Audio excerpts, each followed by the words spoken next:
Hi everyone, my name is Natalie. So today I'm trying a new angle and new camera and everything, so it's probably going to be a little bit awkward until I figure things out. But today I wanted to do a favorites video for 2017, just around the corner of the New Year's Eve and the shifting between 2017 and 2018. I wanted to recap some of my favorite books of my reading of 2017, so not books that have been published in 2017. I kind of have a few categories that I want to talk about today, and a few books that I have kind of paired with a certain category that a certain favorite category. That doesn't make sense, but anyway. So my favorite novels that I've read this year are probably The Notebook by Agota Kristof. Now the Notebook is actually the first part in a trilogy by this author. She was born in Hungary but has lived in Switzerland, and this is a trilogy that is set in the Second World War, I think, and it follows two brothers who are twin brothers. And the first book is the one that I was completely amazed by, but I did really love the entire trilogy. And the first book, The Notebook, is follows these brothers as they are dropped off at their grandmother's place during the war years, and it's about the capacity for evil and the desperation that comes with war, some of the effects that war has on all of the people living, not just soldiers, but all of the people that they've left behind. And this entire trilogy, but especially the first one, is kind of brutal to read.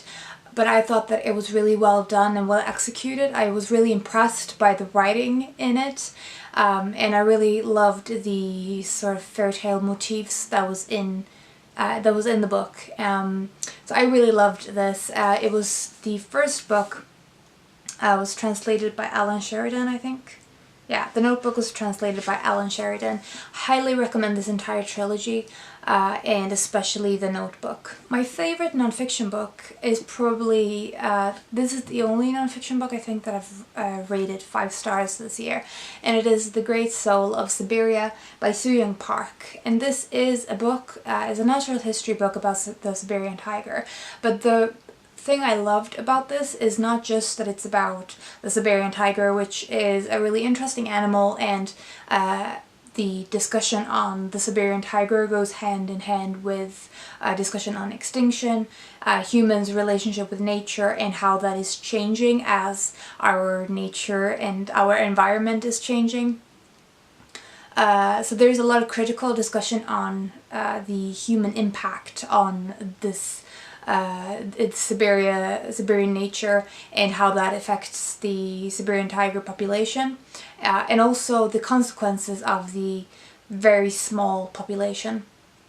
But it's also a like a memoir by Sooyoung Park, who has studied these animals for more than 20 years, and it seems to be a really big passion of his to forward the understanding of this animal, to raise awareness of the things that we're doing and the consequences that it has. So a lot of the book is about his time studying, like fields research. He spends half of his year in underground bunkers to study these animals in very close approximation. And it sometimes is really claustrophobic to read, but it's done so beautifully, and Sooyoung Park is also really interesting as a writer. Aside from the content that I loved, I also found him a really interesting writer. There's an openness to spirituality in this nonfiction book that I found really interesting, as a combination with exploration on nature. I found them going really well together, so definitely this is a nonfiction book that I highly recommend. My favorite newly discovered author that I've read this year has got to be Daphne du Maurier, and I've read Rebecca by her and also My Cousin Rachel this year, and I loved both of them, so you can't really tell much from this, but Daphne du Maurier is such an interesting writer. She's really good at building tension throughout a pretty long book. So both Rebecca and My Cousin Rachel are like 300 plus page novels, and both of them hold the tension until the last page. A lot of the time with thrillers there's a really high incline towards the end where there's like a twist and then it sort of melts away, whereas with both of these books I felt a building dread and tension throughout the book, and when I closed both books I just wanted to return to the first page again. So they have been the most enjoyable probably fiction reading I've done this year, so I really want to read more by Maurier next year. But yeah, she's definitely becoming a new favorite author of mine, and definitely, like, I think she's probably the only one who I've read more than one book in the same year. My most influential book this year is not going to be a surprise, and it is Foxes Unearthed by Lucy Jones.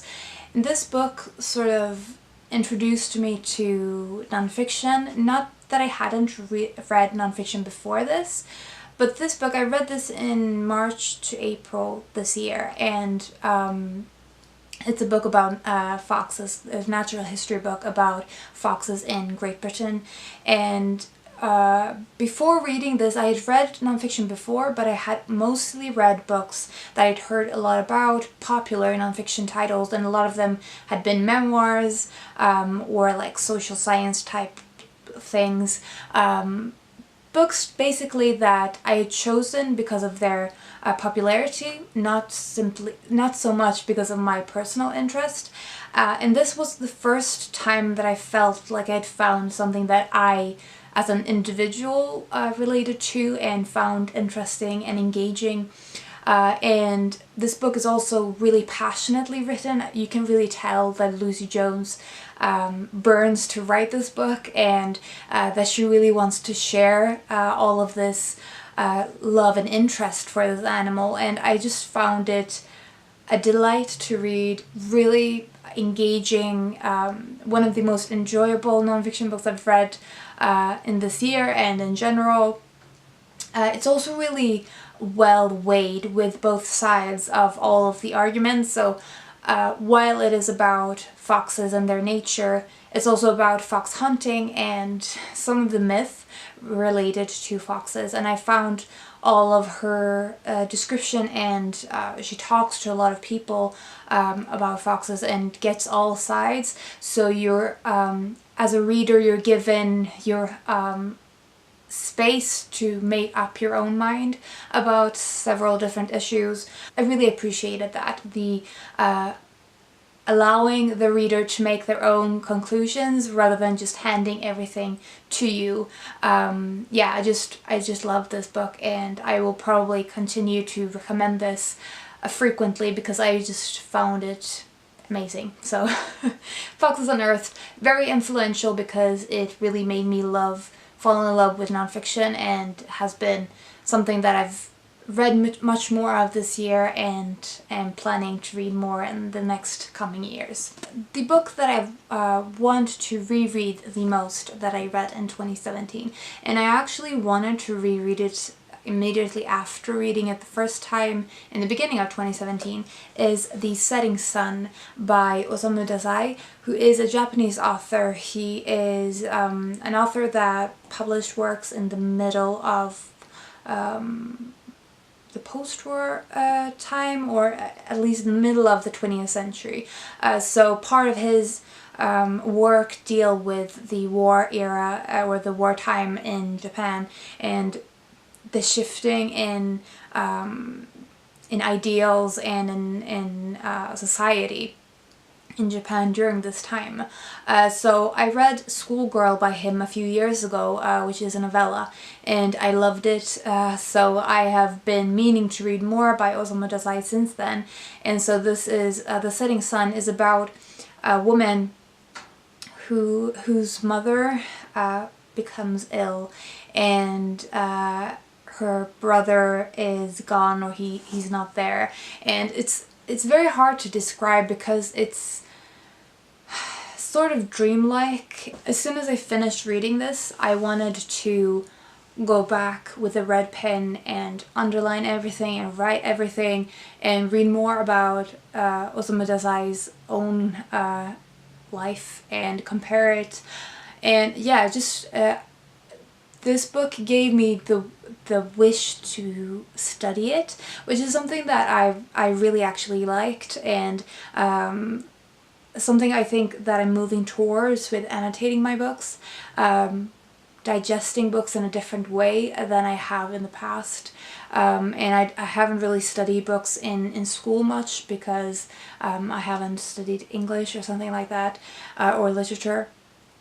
So yeah, this is the book that I want to reread the most of my 2017 reading, and it was a book I read in the beginning of 2017, and I'm itching to get back to this. So that is The Setting Sun by Osamu Dazai.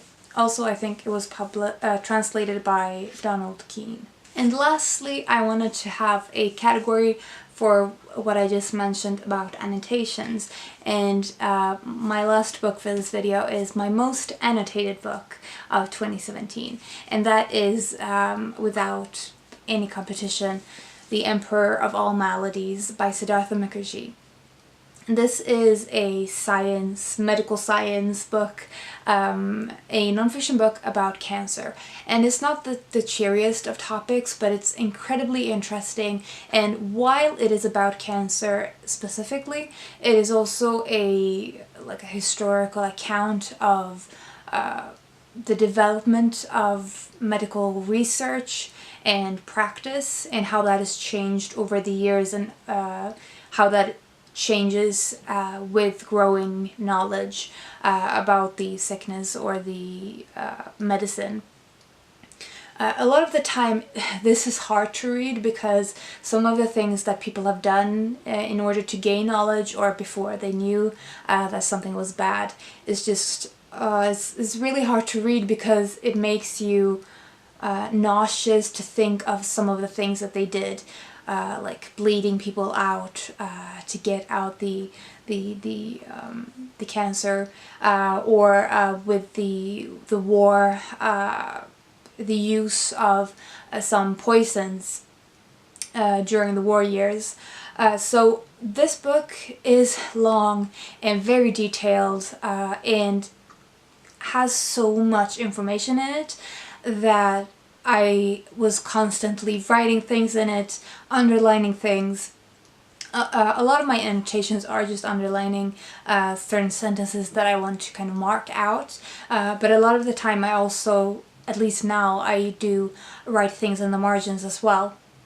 And this book just made me think so much.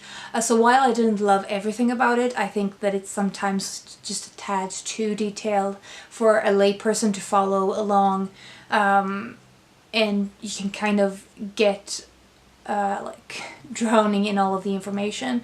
It is incredibly interesting and useful information for a lot of people, and yeah, just a really thought-provoking book, and yeah, I just loved the experience of reading this. Rather than, I didn't love everything about the book as a book, but I did really love the experience of reading it, if that makes any sense at all. So yeah, so my most annotated book of the year is The Emperor of All Maladies. Those were all of the books I wanted to talk about for my 2017 reading. As you can tell, it's basically half fiction and non-fiction, and yeah, 2017 has definitely been my non-fiction reading year, and I hope that continues in 2018. I hope you've had a lovely holiday season, and that you have a great start to the new year, and I will talk to you soon.